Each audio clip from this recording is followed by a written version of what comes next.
Welcome to another edition of the Bear Down Chicago podcast with your hosts, Ryan Dangle.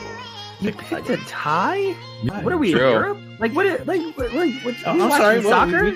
Ties happen in the NFL, man. They're called draws, right? Yeah, no, dude. Why? Why are we doing? No, absolutely not. All right. Well, you got to keep your own record now because I don't have a tie column. I got a win-loss column. Patrick Sheldon. I say that because the flashlight emanating and beaming from the steaming pile of as today's game is David Montgomery. He is the flashlight in my pile of poop. Brendan Shagrew. So our buddy Brendan, who writes for USA Today, I have always screwed up his last name. Shugri? Shagrew. Shagrew. Shugree. Shagrew. Shagrew. Brendan. Brendan. And Jack Wright. Sorry, Captain Flo's over there. I'm not Captain Clue. So you're not excited, Jack? You're not excited about having Sarah Spain? Yeah, on your wow. show, which Maybe no clearly eye I for am. talent. Is that what we found out?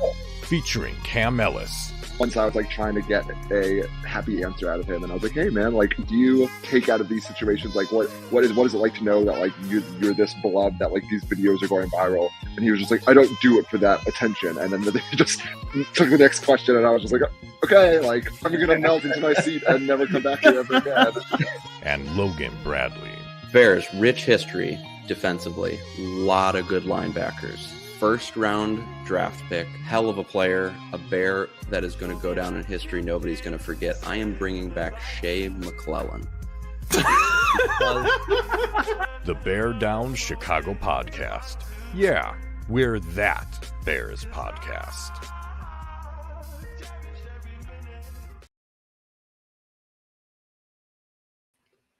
All right, folks, welcome into another edition of the Bear Down Chicago podcast. I am your host, Ryan Dangle. Wait a minute. I recognize that fight song. Where do I recognize that fight song from? Interesting. Would that be NIU's fight song?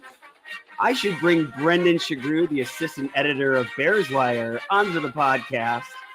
If you want to find Brendan on Twitter, it's at Brendan Shagrew. That's Sugrue. I'll also bring on Patrick Sheldon onto the podcast. If you want to find Sheldon on Twitter, it's at P_Shells. Boys, if you want to find me on Twitter, it's at Ryan Dangle. That's Dengel. Also, biggest NIU fan I think I know, other than one of my friends will get a shout out. I don't know. Did you guys happen to watch any games on Saturday? I'm not sure if there was any really, really good games. Any of them? Yeah, we're gonna talk Bears. I've already got.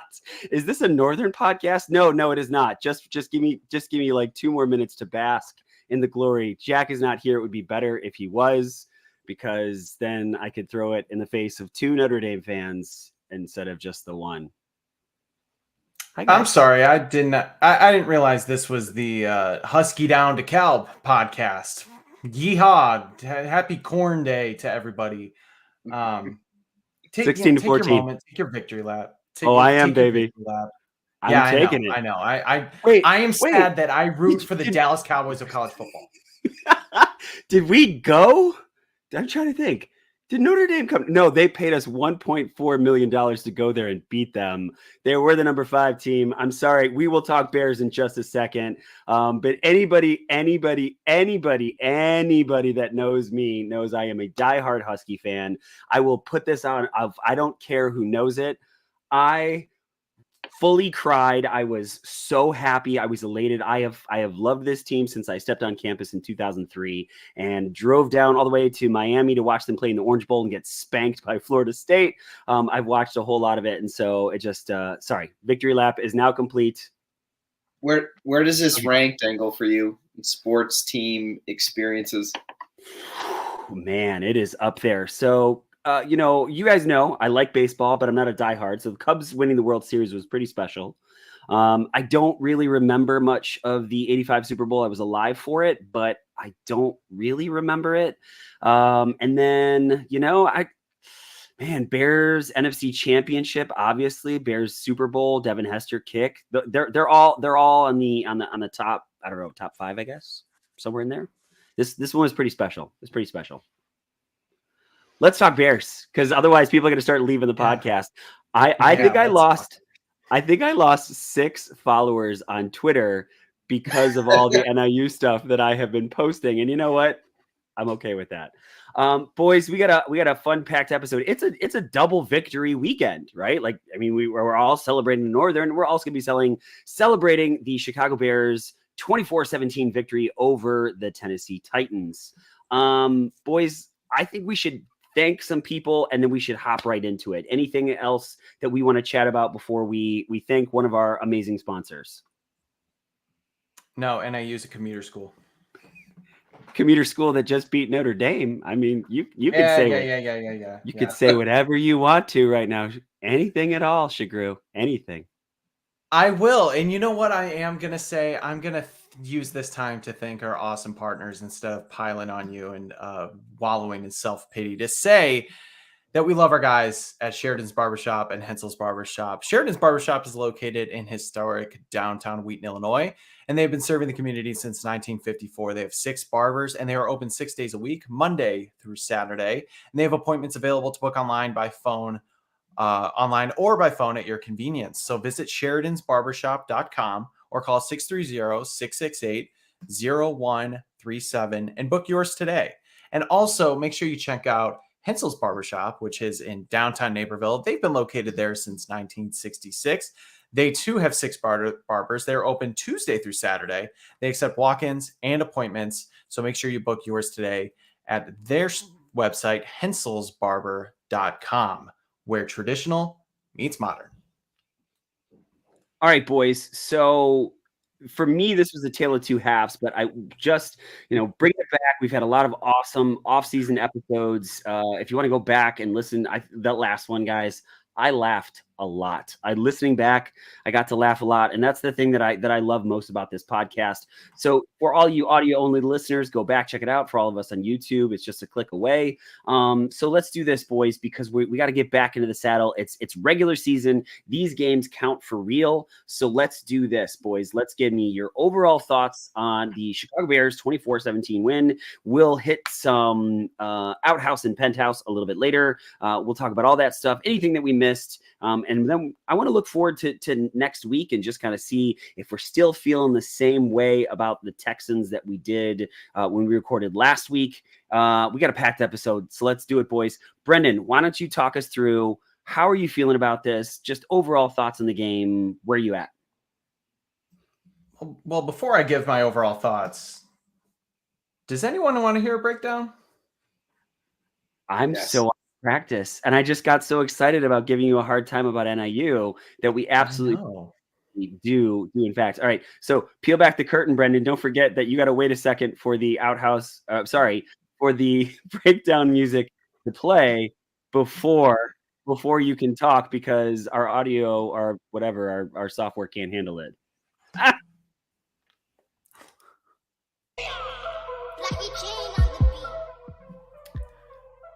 Football is back at Soldier Field. Put the beefs on, dig out those antidepressants, and make sure the whiskey is readily available, because the Chicago Bears are back in action against the Tennessee Titans. And boy, did they put on a show that would have rivaled Madam Web for worst performance of the year early on.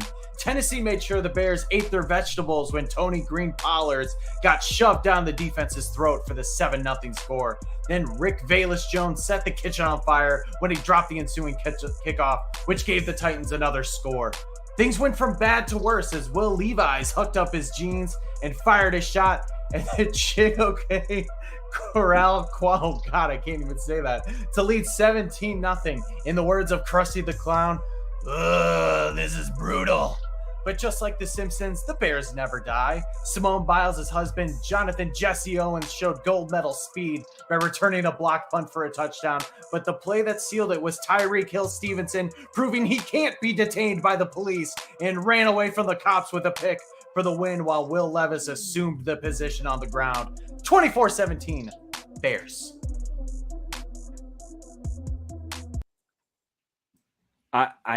I can't believe I was going to skip that. And I'm Brendan. I'm sorry. I even forgot my line. My favorite part about Brendan's break it down, baby. Right? Like I didn't even get to say it. So it was fantastic. It was a fantastic start. The all of it, just all of it, Brendan. We're just so lucky to have you here, buddy.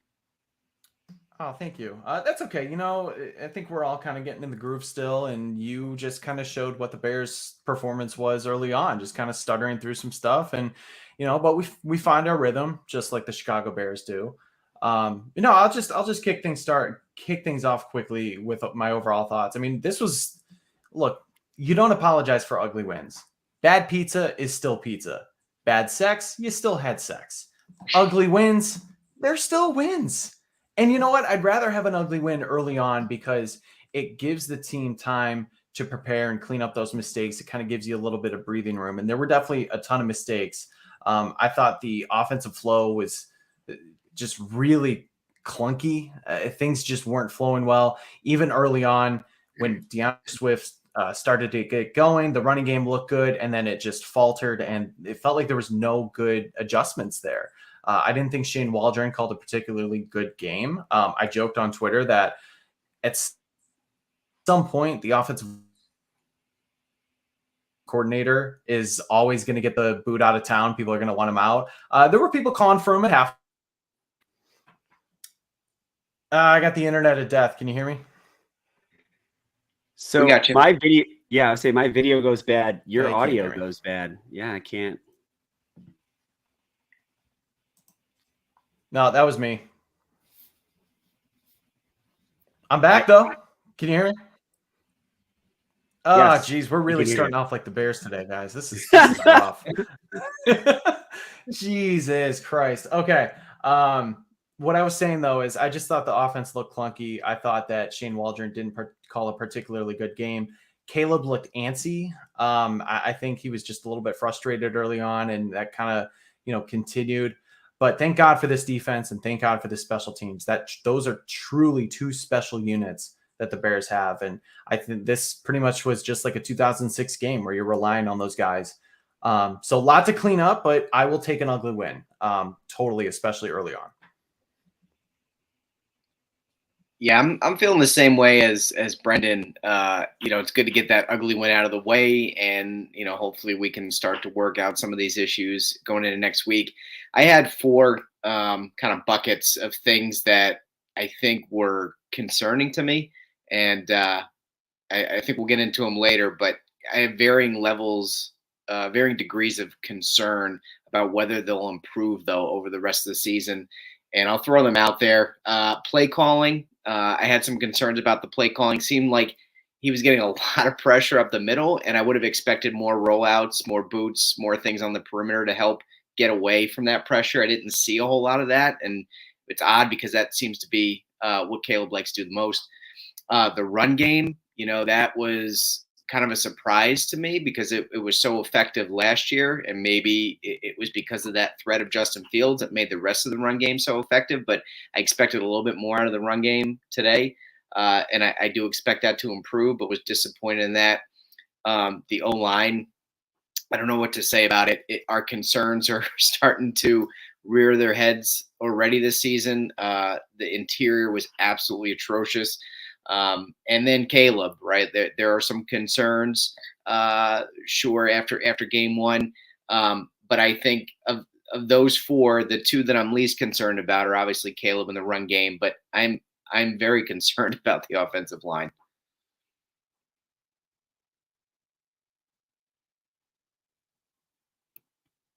And Dangle's internet, I think. That's 5. Dangle's internet is terrible. So I think some of you can hear me, but nobody can see me. Whatever. This is indicative of a Matt Eberflus start. Cold start. Only one person's got it. TJ, is this anything to do with you trying to get my account hacked by the Department of Justice? He's the only one that'll understand that joke, and I'll share with you guys offline. But TJ tried to get me arrested over the weekend. So thanks, TJ. Maybe our computers are now corrupt. Can you all hear me? I can hear you. Yes. Okay. So the Matt Eberflus cold starts it seems to be rearing its head. And I thought, oh man, here we kind of go again. But I also like, I want to give credit where credit is due. You guys know last season I was just really, really harsh with Matt Eberflus. And I think in a lot of ways, I think it was definitely warranted. But I also want to make sure that I give credit where credit is due. Dude had a phenomenal game plan, and I don't know if it was just him, Eric Washington, the combination of the two of them, but that defense played inspired second half football. And that was really, really, really fun to watch. The first half was dreadful. Boys, I understand there are going to be growing pains. I understand that things are going to take a little bit. You have a new offensive coordinator. You have a whole bunch of new offensive weapons. You have a new quarterback who also happens to be a rookie. But I don't want to continually watch historically bad offense, not like mediocre offense, but just atrociously, terribly awful, no good offense, and then very good special teams and defense. I've seen that game before. I've watched that movie before. I know how it ends. I don't want to watch that anymore. I am sincerely hoping that as the season goes on, Shane Waldron and company will get that situation fixed so that I don't have to watch that ever again.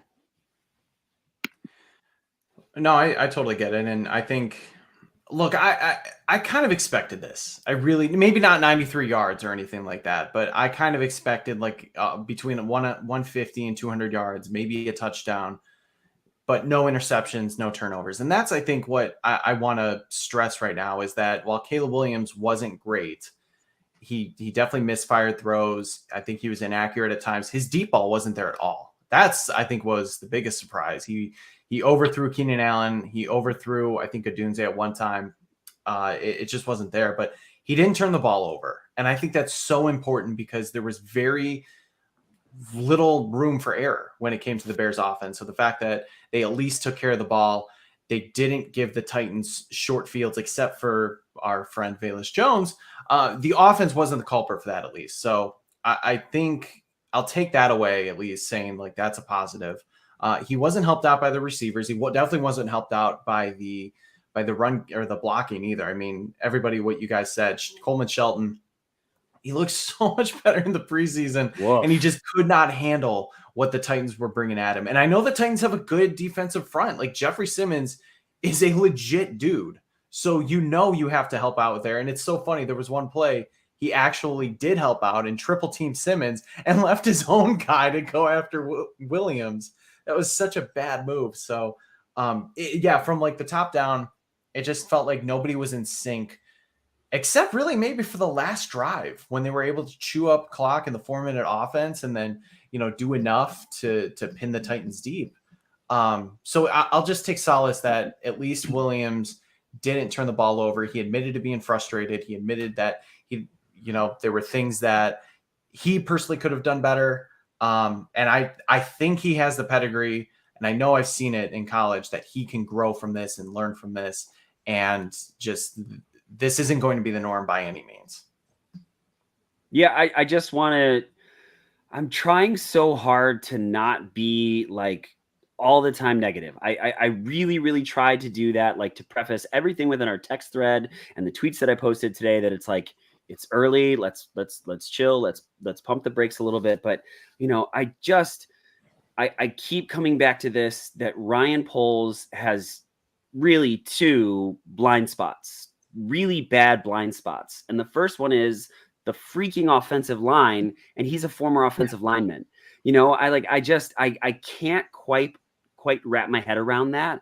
Just that you're right, Brendan. We were singing Coleman Shelton's praises. And I think I said something to the effect of, if he continues to play the way that he played in the preseason, I'll shut my mouth and won't say a word. But instead, I have to be an insufferable prick to everybody because I kept pounding the table saying, get a freaking center, get a freaking center. This was just as bad as Sam Mustipher, right? And just Lucas Patrick. It's just as bad. And so you have this center exchange amongst a quarterback, which honestly, I will say this, that part wasn't the worst of it. He was able to get the ball to Caleb Williams, but then he couldn't block. like at all. He's getting blown up every single play, and it's absolutely maddening. And the other one that I know we'll talk about it in detail a little bit later when we get to the outhouse and the penthouse, it's no question about it. Dude has a blind spot for Velus Jones. I don't understand what we are freaking doing here. He seems like the most wonderful human being. Every interview I've watched, he seems just like super engaged, an awesome kid. I wish him well wherever he goes, but I don't want him to be a Chicago Bear anymore. I'm sorry, dude. And I tweeted this almost word for word, his proclivity towards turning the ball over at the most inopportune times ever should supersede all of his athletic ability. And I'm so unbelievably sick of watching this kid just throw the ball away, just in ways that, I mean, they're lucky that was only a field goal, but still, I just don't understand it. I don't get it. Sorry. He kicked the ball away that time. Brendan, I needed that. Thank you. Yeah, and I'll be fair to Velus. Like, he looked good in the limited times he got the ball out of the backfield. I mean, he did, he looked okay, but play to his strengths then. Why are we putting him in a situation that he can't succeed in? It's been how many years? We know he can't return kicks or punts. Like, we know that. I don't know. I mean, is there already time to go to the outhouse, the penthouse? Is there anything else in particular that we really want to talk about this game? Is there something really that stood out to you boys that you say, damn, I really want to talk about this part of it? I would like to know your thoughts on Nate Davis's status next week. Like, he just, I don't know. It seems like a situation that could quickly turn into he's unavailable for a variety of reasons. I'm anxious to see how he responds to getting benched effectively. I don't think he wasn't benched. At least not like. Well, he came back in, but he was clearly removed for performance reasons. Okay, like I'll take the coach at his word here because that's the only thing I can do at this point. Eberflus was asked about that in his press conference, and he said the plan was to rotate both guys because both of them missed good chunks of the preseason and good chunks of training camp, so they wanted to see what they had in them. Again, I totally get your theory about they potentially want to see. I know, but they should not be the time you're beta testing your offensive line, though. That's the truth. That's worse.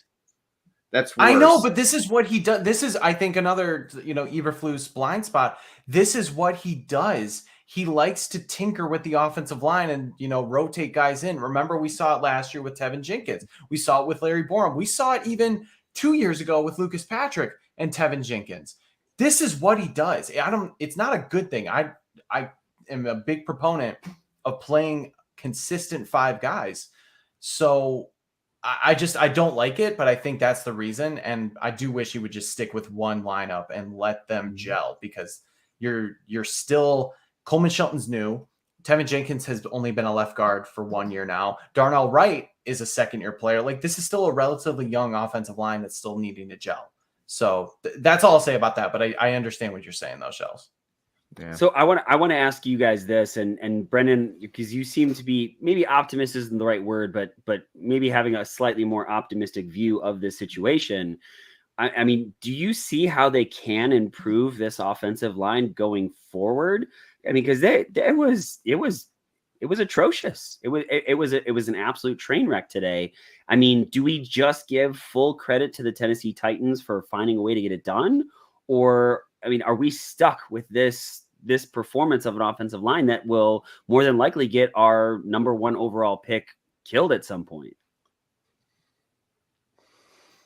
I don't know the answer to that because it is so early and these guys really have only played a handful of snaps together.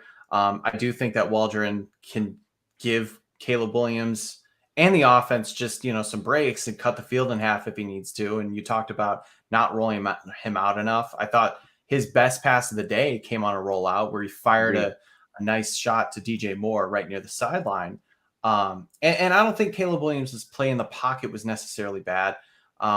but you do buy yourself more time when you do designed rollouts and maybe some more jet sweeps and create motion as well, to potentially see what kind of defense is being run. I don't think they did enough of that.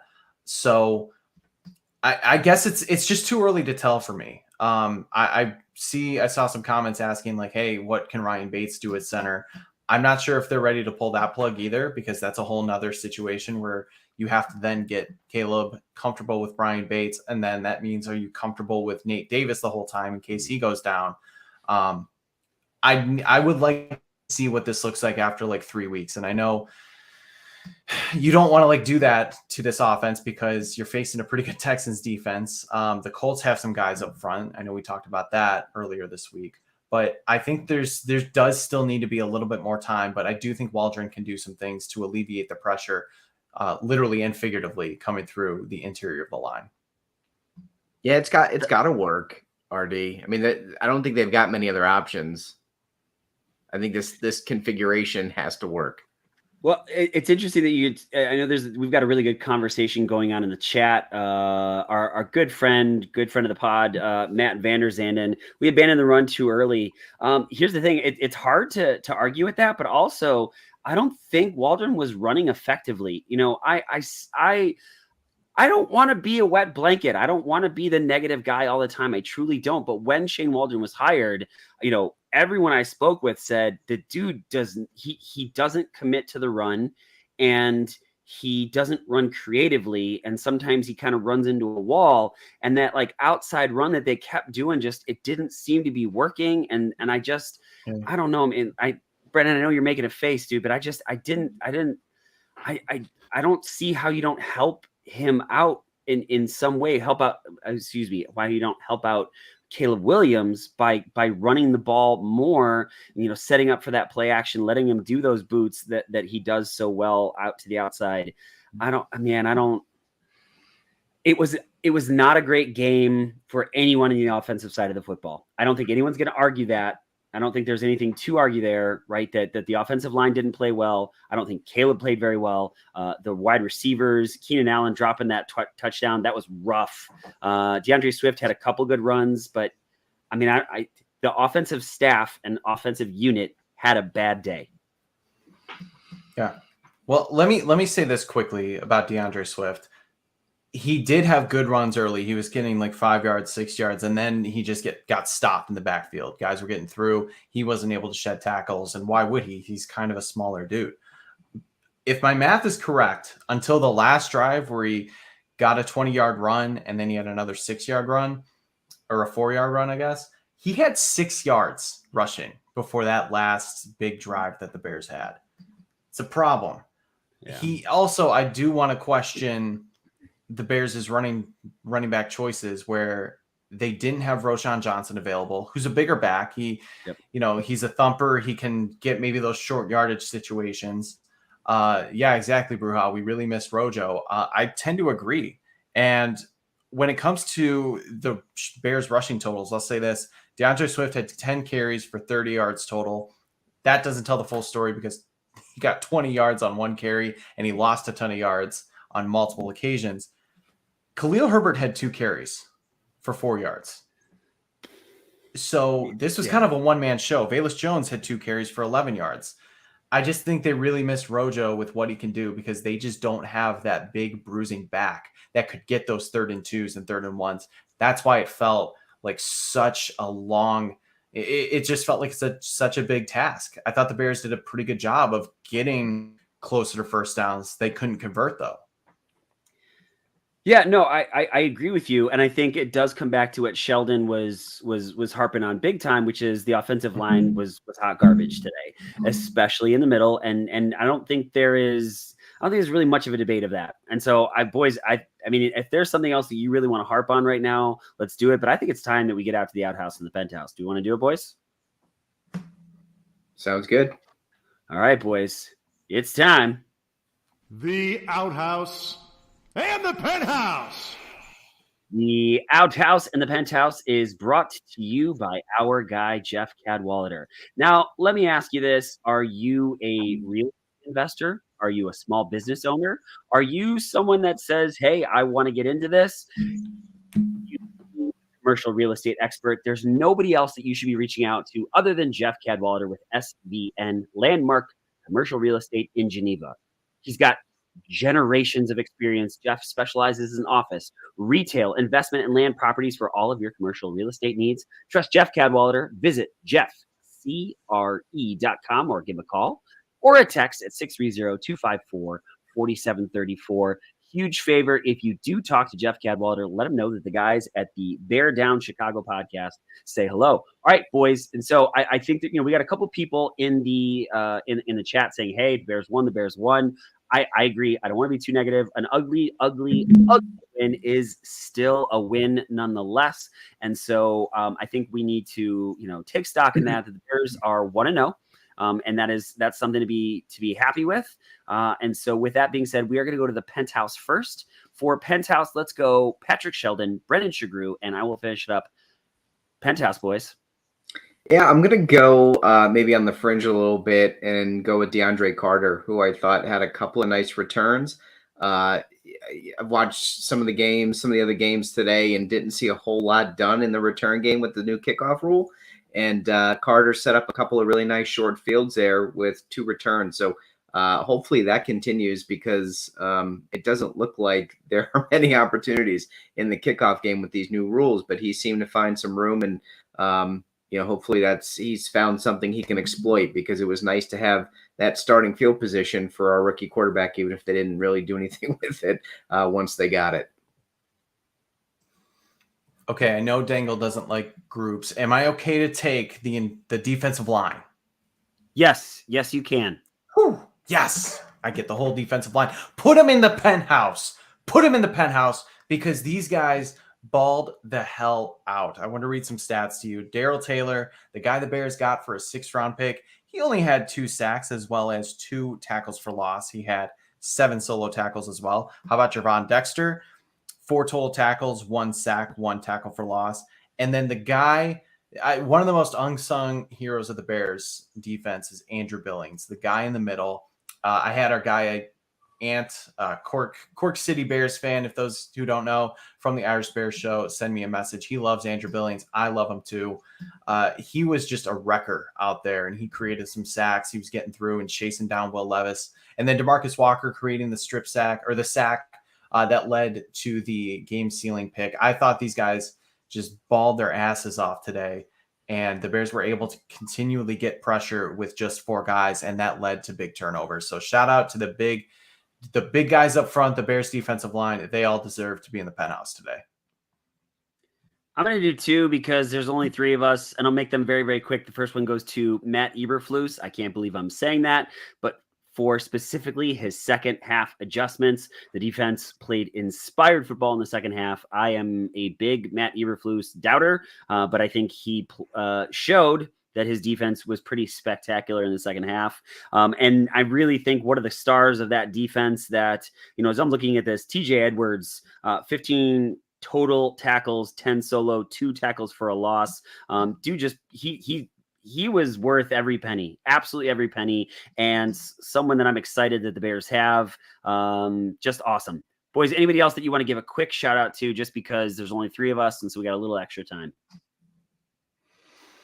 Tyreek Stevenson for jamming up the Stevenson Expressway. Like I said he would. I put out the memo on Thursday. No, Will Levis didn't listen. So great awareness by him to really change the game at the end. Shells? Anybody else? Torrey Taylor, the punter? Seriously, you look good.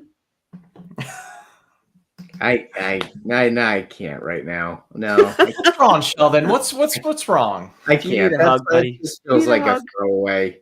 It feels like when you put the punter in the penthouse, that usually means you scored 0 offensive touchdowns and barely squeaked. I mean, no. I'm not gonna do it.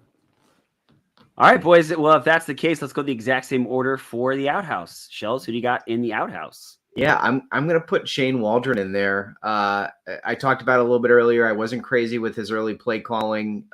Seemed like in the beginning there were a lot of early runs, setting up some obvious passing down situations.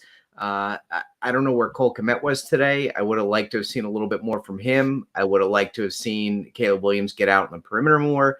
It just felt like there wasn't really a rhythm between him and Caleb. And I think that's one of the things that's going to improve as they get more experience with each other. They figure each other out and understand what each other likes, what they don't like. That's all going to take time. But so maybe a little bit of a tough situation for him in game one. But I just really wasn't crazy about some of the play calling and some of the rhythm that we saw or lack thereof between the play calling and Caleb Williams. I'm going to take the easy one. I'm going to take Velus Jones just because not only was it just a bad gaff, but that's coming off a like a kickoff return. The Titans just scored. The offense is getting the ball back. That's your chance to it was really only had two, but where Tony Pollard went in untouched. The fact that you are then getting the ball back and you have an issue like this and just gift it, literally kick it right to the other team was brutal. It sucked the air out of all of Soldier Field. Everybody in attendance was saying so. And the fact that the Bears defense was able to hold them to a field goal was a miracle. I thought that was much bigger in the moment of the game because the offense didn't have a chance to rebuttal. Like they took another 3-4 minutes to actually get the ball back. And I think that that's huge when you're talking about momentum. So Velus, don't ever return a kickoff again. You could be a gadget back. I don't care. Just anytime you actually have to catch a ball, like the ball comes to you when it's not handed to you, don't do it. Just don't. This is not going to go well for me. I'm going to do it. Sheldon, I know you're going to get angry and I'm sorry, but I'm going to do it. I'm going to say it.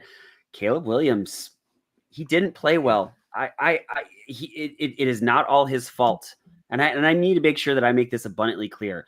I am in no way suggesting that I don't believe in Caleb Williams, that I don't think that he's going to be a phenomenal quarterback. That's not at all what I'm saying. But I think we can sit back and objectively say that 14 for 29, 93 yards, and one of those sacks was just, he looked rushed. He looked, which is obviously, we talked about the offensive line, but also just when he did have time, overthrowing receivers. Then obviously we can talk a little bit about Keenan Allen dropping again, right? They didn't do him any favors, but I think it's okay to say objectively that Caleb Williams did not play particularly well today. The first thing that I was thinking about when I was really trying to wrap my head around this argument was Walter Payton for his first two games. And I think it was his very first carry was like -10 yards or something along those lines, right? I'm not saying that Caleb Williams will have Walter Payton's career, but what I am saying is that just because he doesn't play well today, he didn't play well today, doesn't mean that he's not going to play well today.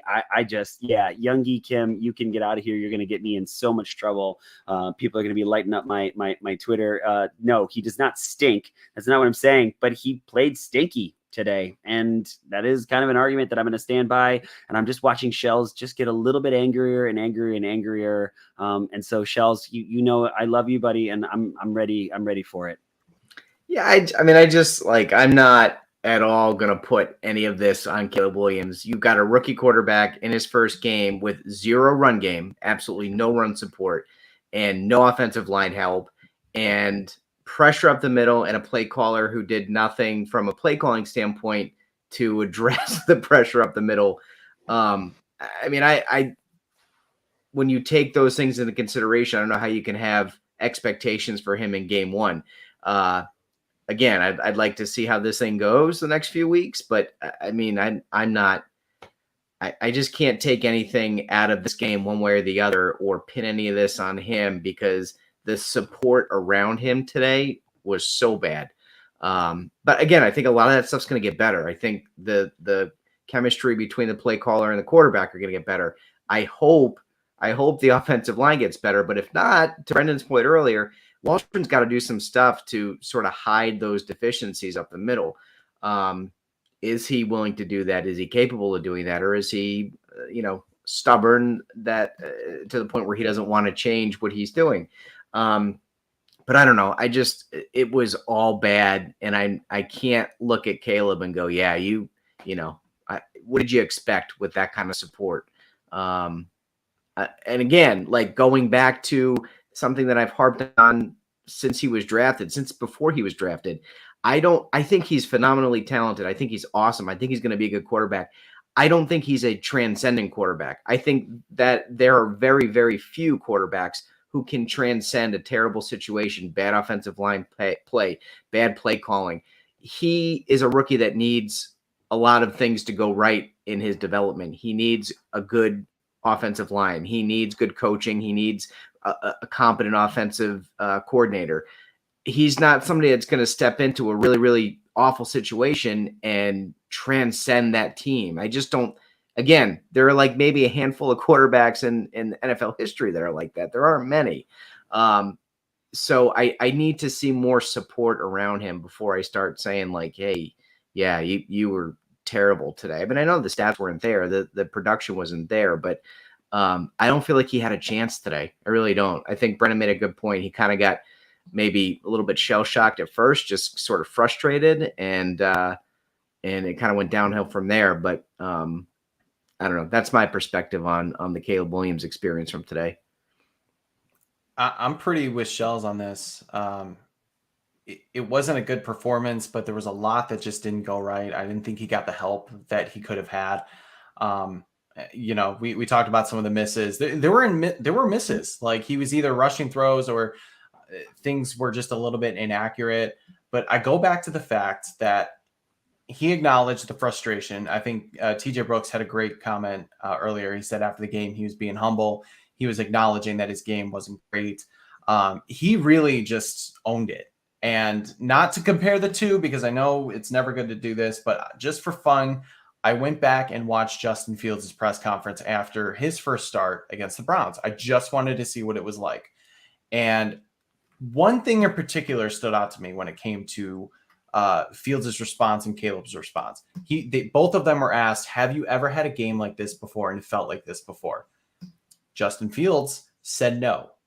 Caleb Williams said, yes, against Notre Dame. I had a bad game. It wasn't my best performance. I needed to do better, and I maybe was doing a little too much. He threw interceptions, all of that. So I don't know. I like the self-awareness from him. He knows he needs to get better, and it feels genuine from him. Like he's happy that the Bears won. He's happy that his teammates have his back and he can continue to grow.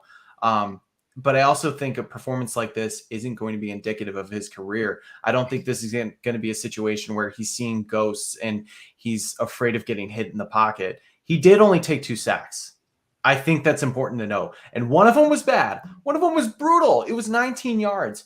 But the fact that he was able to get rid of the ball at times and keep the play alive, maybe slide earlier than he needed to, just to make sure that the Bears, like he was keeping the ball out of harm's way. Things like that still stood out to me today. So I just don't think that this is going to be indicative. And like Shell said, it's a bad performance. I think it was just an overall bad offensive performance that I'm not pinning on him. And I think you're going to see a different quarterback from now. And then I'm going to say like mid to late October, like it's going to look drastically different. I just want to make sure, and I don't think this is what you were trying to say, Brendan. I definitely want to. I don't think this is going to be the quarterback that we're going to see going forward, right? I want to make that abundantly clear. His leadership, his humility at the point, like I love all of that stuff. I love this work, his work ethic, everything. I just am saying it's okay to say he had objectively a bad day, but so did Shane Waldron. So did the offensive line, right? It was all bad, right? And I just, that sometimes Bears fans, we get really blind eyes, and maybe this is all NFL fans. Well, we can defend him. We can defend him when I think in actuality, it's okay to say he had a bad game. But I don't believe for a second that this is the same quarterback that we're going to see all season long. I don't think we're going to see another performance where we're talking about an under 100 yards passing for an entire NFL game. I don't think that's going to be the case. I believe in this kid. I think he's going to get better, but I am saying this one wasn't good. That's all I'm saying. Yeah. One other thing I want to mention, the comments pointed out, shout out to TJ. Oh, wrong one. Things are moving too fast. I I think I did Who say said it? Sam Mustafa-esque earlier, did I not? You did. Sorry, it was Kiwi Bear. Having a bad Yeah. interior line with a 6'1" QB doesn't seem like a good plan. And then Youngie Kim, too many bat downs. Way too many bat downs. That is a little bit concerning, where maybe is he telegraphing a little bit of throws? He is a short-ish quarterback. He's not short, but he's shorter than somebody like Justin Fields. So I definitely want to see less batted balls at the line of scrimmage, because that was very demoralizing. I wish Jack was here. I'd want to pick his brain because I know he's coached quarterbacks before. Yes, just at the high school level, but still, like, is it a throwing lane thing? Is it, Brendan, what you're talking about? Is he telegraphing? Was it simply just the fact that the offensive line was just that bad that the guys were able to, where they coached well, where they got their hands up? And maybe we're going to look back at, throughout the season and be like, man, Tennessee may have, I don't believe this yet, but maybe Tennessee has a top 5 defense. And, he just went up against a really, really, really good defense. From year to year, things change, right? And so maybe Tennessee's defense was really that good. I don't know. But yeah, way too many batted balls. Yeah. We talked a little bit about it in the text string. I get it. It could be something to be concerned about, but why I'm not concerned about it is I think he's going to adapt. I think part of it's the speed. I don't remember him getting batted down a ton in college, but the NFL, these defensive linemen are so much better at knowing when to get their hands up and quicker in getting their hands up. And I think he's going to make the adjustments. I think he's very adept at adjusting to the speed of the game. And I'm not so worried about that going forward. I think he's going to make the necessary adjustments. But I get it. It was something a little bit concerning, and it's a great point by Kiwi Bear. Like, again, why would you put a suspect interior offensive line with a shorter quarterback? But we've been talking about a bad interior offensive line for how many years now, guys? For a long time. Yeah. I don't know, man. Like, it just feels so down, but I'm happy overall. Like, yes. I will take, I don't know. I know we're discussing like the negatives and everything. Of course, totally makes sense. I just don't I don't feel like the sky's falling. I'm not saying you guys do too either. It's just, it's a weird vibe. No, I'm shocked Dangle's already out on Caleb, but other than that, I think for the most part. True. This is oh god. Sometimes you guys. No, honestly, okay. So I picked the Bears to go 9-8 this season, and a win like this, it could be imperative down the stretch. Later on, if they have a losing streak or something to that effect. Do you know what I mean? Like, I honestly, I'm very happy about this. I think it is just the fact, because it's the movie that Bears fans have seen so many damn times, right? Like, the Bears are who we thought they are. They're a damn good defense. They got some special teams aces. Cairo Santos.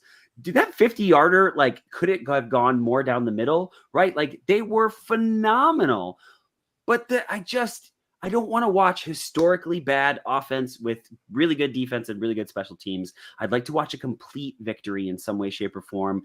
And so with that, I don't think the sky is falling. I think Caleb is going to be just fine down the stretch.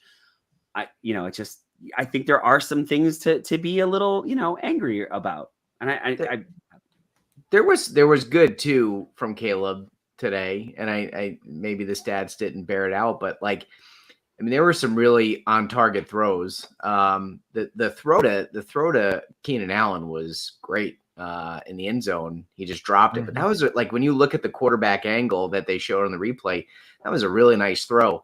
The one to DJ Moore on the run was another great one. His awareness is phenomenal. That's what I really like about him. And again, not comparing, but just noticing the differences and watching Justin Fields the last few years and his spatial awareness. And that's why I'm not worried about the batted balls either. I think it's just a matter of him knowing where to slide, where to get those throwing lanes. But he's just, I just think it's going to take a little time, but it just felt different watching him operate within the pocket and processing downfield.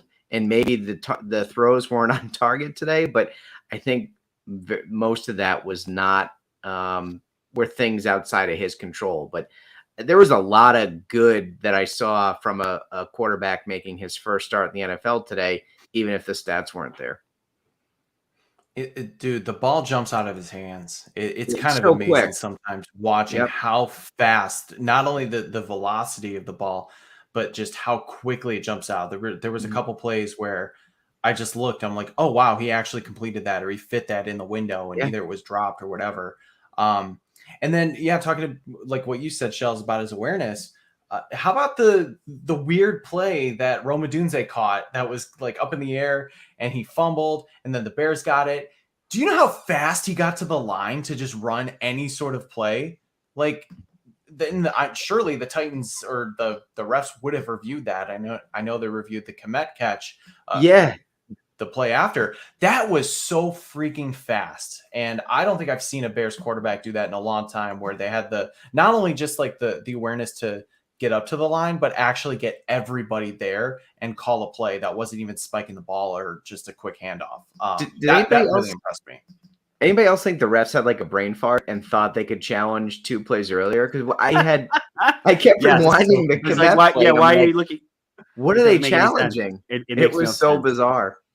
I do. We've got some comments coming in and a couple questions, boys. If it's okay with you, I'd like to get to these. I just think this is a really good one from Adrian Mask. I'm shocked that no interviewers have asked Poles. Poor decision making at center. It's absolutely infuriating. I know that's something we've talked about on this podcast quite a bit. Adrian, I'm right there with you. I would hope that they would. I think to our good friend TJ Brooks. TJ, hey buddy. Poles' biggest mistake so far, is it the Chase Claypool, Velus Jones, or not getting a freaking center? That's a tough one, boys. You can't go wishy-washy. You got to pick one of those tree. Which ones are you picking? Brendan, what are you picking? I think I'm picking the center because he's rectified the other 2 positions to an extent. Let's start with Velus Jones. He was the first offensive skill position player that he drafted in 2022. He was supposed to have a bigger role. He didn't. What did he do? He then tried to get Chase Claypool as part of that to shore up the wide receiver position and find some other specialists. And then when Chase Claypool didn't work out, what did he do? He got TJ Moore. He drafted Roma Dunze, traded for Keenan Allen. So the fact that he did make those mistakes, but he rectified them, he has not yet rectified the center position because he had Sam Mustipher. He had Lucas Patrick. He traded for Dan Feeney for some reason. And none of those guys worked. And now it's on to Coleman Shelton and potentially Ryan Bates. And so far that hasn't worked either. So I just think it's because he has not done enough to rectify that mistake. Yeah, I agree. I mean, like Claypool was a miss, but he, like you said, he moved on quickly. I think that the mistake with Velus Jones, and can we not put VJJ up there anymore? Just, like, there's a joke in there somewhere. Yeah, yeah. I'll noodle that one around later. But his mistake with him is not moving on quickly enough. But the center position, like, that's what's, I think, Dangle, why you and I have been so upset about this is like you've got a first overall draft pick under center. He is the most important thing to your franchise right now. And why you wouldn't do everything humanly possible to protect him and keep him upright is beyond me. And they didn't do it with Justin Fields. And like, you could excuse that to an extent because now that you have the benefit of hindsight, you know that maybe Ryan Poles wasn't totally in on Fields. And so he was addressing other positions with the expectation that he would start building, towards a new quarterback. And so I get that, why maybe he didn't make some moves. He felt like the opportunities or maybe the prices were better at other positions. But like, this is your guy. You have to keep him safe. You have to keep him upright. You have to give him time to develop the skills necessary to play quarterback in the NFL. And if he doesn't have the time to do that because his center's getting his asshole blown up on a play-by-play basis, then like that's, yeah, you heard me, Dangle. You heard me. Then, I mean, you're doing him no favors. You're stunting his development. You're stunting his growth. And it was all very solvable, I think. They had the money to do it. I don't know why they weren't more aggressive, even if they had to overpay to solidify that line. I mean, you look at Jordan Love and him just standing back there in the pocket is so infuriating because he has all day to throw. And then he ends up throwing wide receivers who have 14 yards of separation. But the play calling of the Packers is a different topic. But I think that's by far his biggest miss, is just not addressing the center position. It's very frustrating. Totally agree with you guys, which is why I want to get to the next two questions. Brennan, I think this one's more specifically for you. I mean, my take on this was Booker wasn't out there a lot today. Am I right? I think they're trying to bring him on slowly. And I think Darrell Taylor kind of allows them that opportunity. Did I miss something? No, I don't think so. Here we go. So I'm looking at Kevin Fishbane's unofficial Bears snap counts. We'll get more like accurate information tomorrow. Yeah, okay. Guess how many snaps that Austin Booker had? Let's play a game. 6? That's what I was gonna say. 6. Guys weren't far off. 7. So he was not out there a lot. And then compare that to Darrell Taylor's 38. So clearly he is the starter. Yeah. Darrell Taylor looked awesome. And I just, that was again, Ryan Poles has done way more good than he's done bad, and I think maybe, we're coming across too negative in this podcast. That's another big win for him, at least for week 1 that it was. This is another one I think is really interesting too. My take on this, Brewhaw 7, does having a left-handed center make a difference? I don't think his snaps were an issue in any way. I think it was after he snapped that the blocking was the issue. Boys? Yeah. I agree. I don't think the snaps definitely weren't an issue. Caleb dropped one of them. I'm not sure if that was. Internet good? Test 1 2 3. Yeah, we I can hear you. Hi, Brennan. Go to Shells first. Yeah, I don't think it was. I think the one drop that Brendan was referencing, it looked like it hit Caleb right in the stomach, or it was, belt high. I don't think that was the issue. So no, I don't necessarily think it's the snapping. I just he just couldn't block anything today. I mean, every replay I saw, it was Coleman Shelton on his back or on his rear end, or spinning around looking lost. I mean, he legit looked like a third stringer today. So yeah, let's move on. Brewhaw 7, the new 52. Taylor balled out. I agree, which makes me think: do I need to go to our guy Mike Schaefer and get another one of these? And so, for all of you that haven't checked it out on Twitter, it's pretty amazing. This was a Justin Fields jersey, but now it's a Jalen Johnson jersey. He sent a new tag.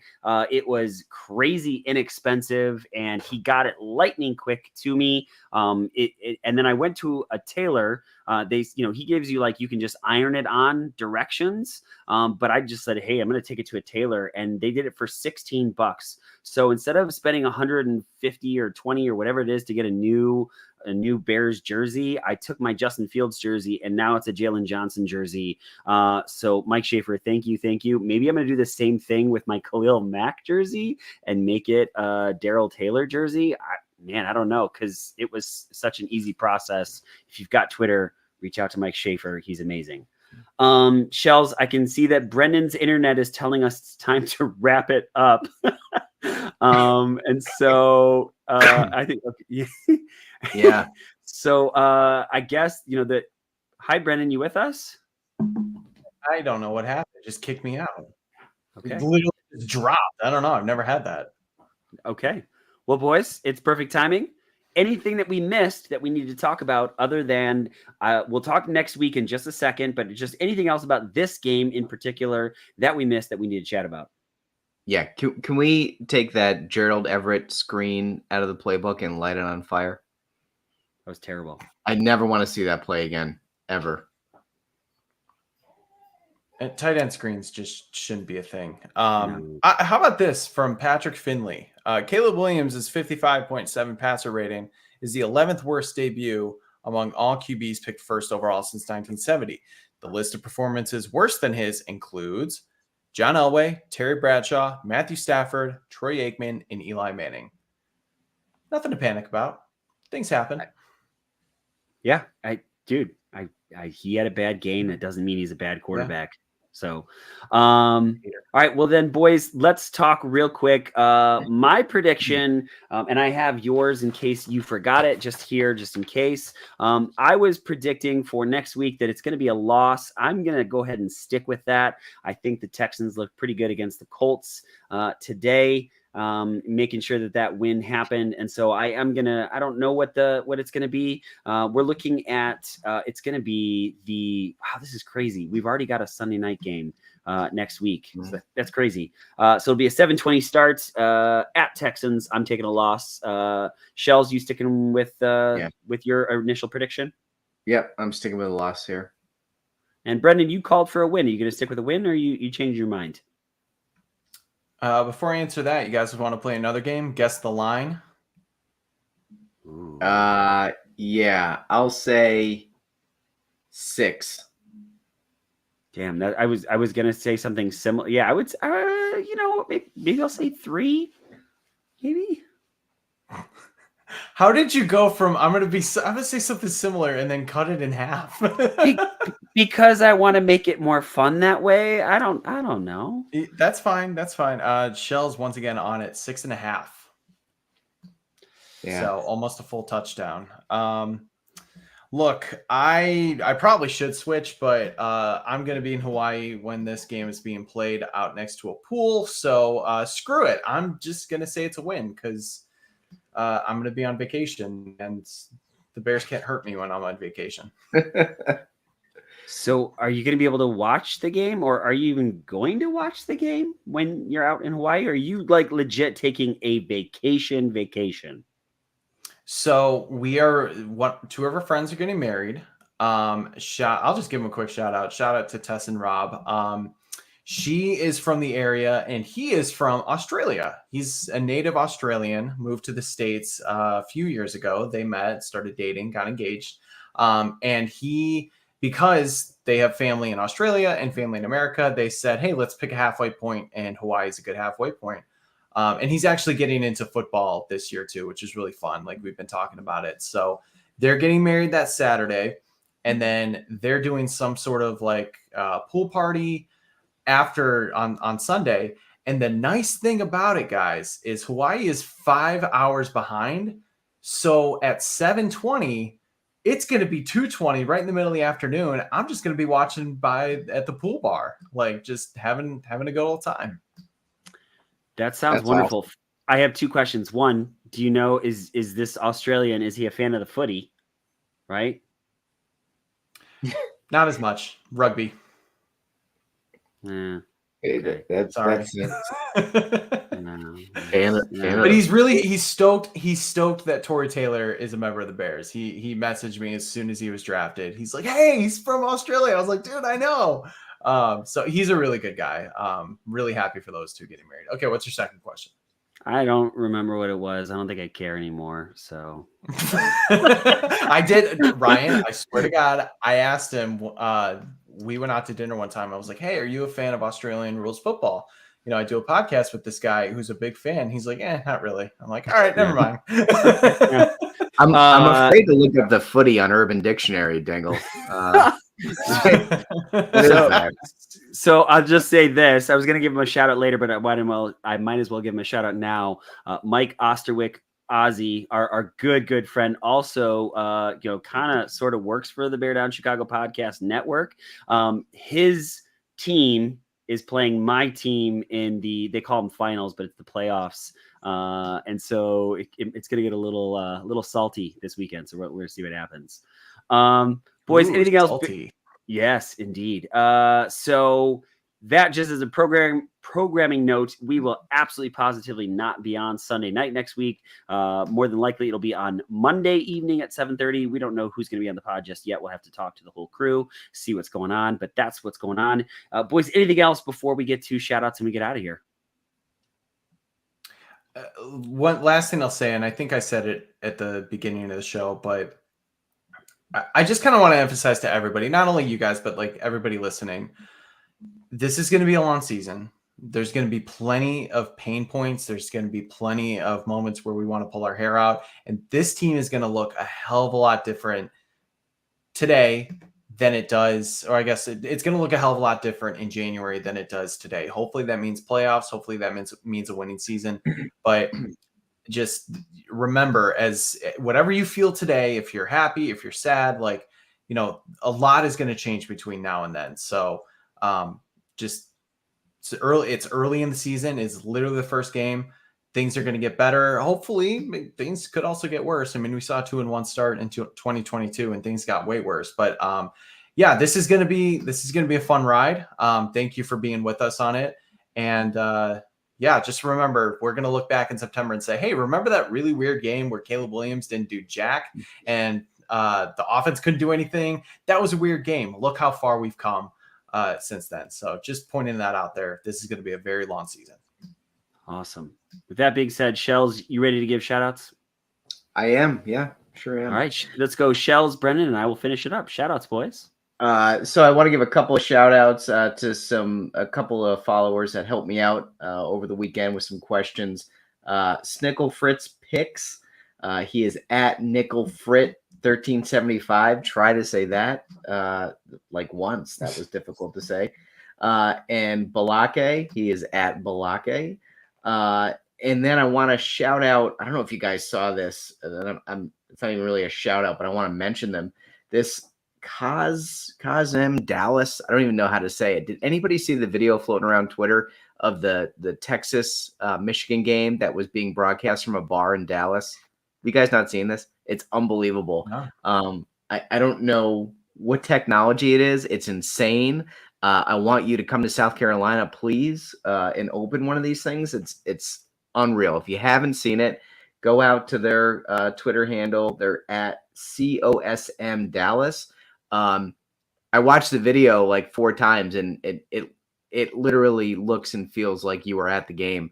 I couldn't believe it. It was not a live broadcast. So go check that out. That was pretty neat. But that could be the future, guys, like how we watch football, and I would totally be down for it. It's amazing. I got to see the video. Shells, if you think of it, send it to us because I will. Yeah. Yep, I will. All right, I got 2 shout outs. One of them is in the chat. Shout out to Bruja, one of the best guys. Like, so he was a big participant in last week's show. Yeah, thank you, man. I'll definitely pass the message along to my friends. But this guy, right after our show, Bears offensive lineman on the practice squad, Theo Benedict, said he was looking for a house to rent, like in the Lake Forest area, because he was going to be around. And Bruja literally DM'd him Jeff Cadwallader's information. That was awesome. And he even tweeted and said, hey, like, you know, make sure you call Jeff and everything. So like stuff like that really does mean a lot to us, guys. Like we can't do this without our supporters. Jeff has helped us out so much. And the fact that you, the listeners and the people participating, are actually following through and said, hey, check out this guy. He might be able to help you out. Just a huge thing that Bruja did that, you know, it a little goes a long way. So thank you for doing that. That was awesome. And I made sure as soon as Bruja messaged me and I was like, I got to tell everybody else this. So I made sure to pass the message along, but shout out to you, man. You're one of the best dudes and we really appreciate you. And then shout out to this was another, as Chels was talking, things that we saw on Twitter this weekend. I'm going to shout out Dalton Cates and his friend Tyler. This was going around as like the fantasy football punishment for this one guy named Tyler who had to stay in a bar from 6 a.m. when it opened to 2 a.m. when it closed. And the only way he can reduce the time is by drinking. So every drink that he consumed, 30 minutes would be taken off. And he has the whole thread, and it was incredible. Like, just he even got kicked out of the original bar. He had to go to another bar. The detail that was put into this was phenomenal. He's even wearing, it looks like a Khalil Mack Bears jersey, so he's a Bears fan. Check out the thread. He's at Dalton_Cates with a K. He's got a decent amount of followers too. But just if you have like maybe 5 minutes to spare, it is so fun. It is well worth the read to just go through what this guy's doing. So shout out to Dalton. That was awesome.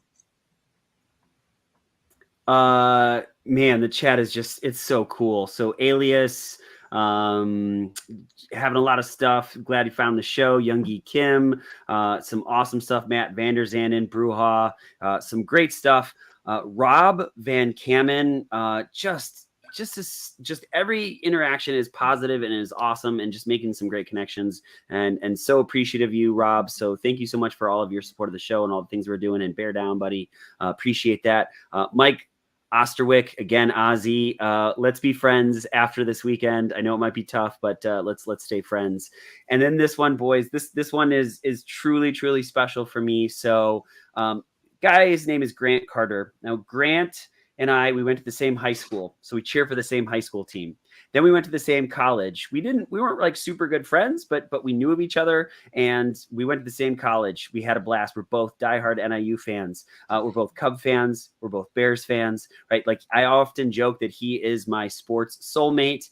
And after that game against Notre Dame, we've been texting for the whole game, and as we do for pretty much almost every NIU game. And he called me, and it was something truly special. And it's, you forget sports brings people together in a way that not everything can. And so Grant, I just want you to know how much I appreciate you. And dude, we beat Notre Dame, man. Let's go. So sorry about that, Brendan. Sorry, but not sorry at all. So for all of us here at the Bear Down Chicago podcast, we know that you can get your Bears content absolutely anywhere. There's a million Bears podcasts. You've chosen to hang out with us tonight. It means more than any of us can say. We are so damn appreciative of all of you. Lots of new followers today, whether that be subscribers on YouTube, people following the podcast on whatever the audio only platform is. We got a bunch of new Twitter followers, Instagram followers, and we're just so thankful. It does not get lost on us. So thank you so much. For all of us here at the Bear Down Chicago podcast, that's Patrick Sheldon, Brendan Shagru, Jack Wright, Cam Ellis, Logan Bradley. I am Ryan Dangle, folks. Thank you. I don't know what else to say other than thank you so much. Have a fantastic evening. And as always, folks, bear down, Chicago.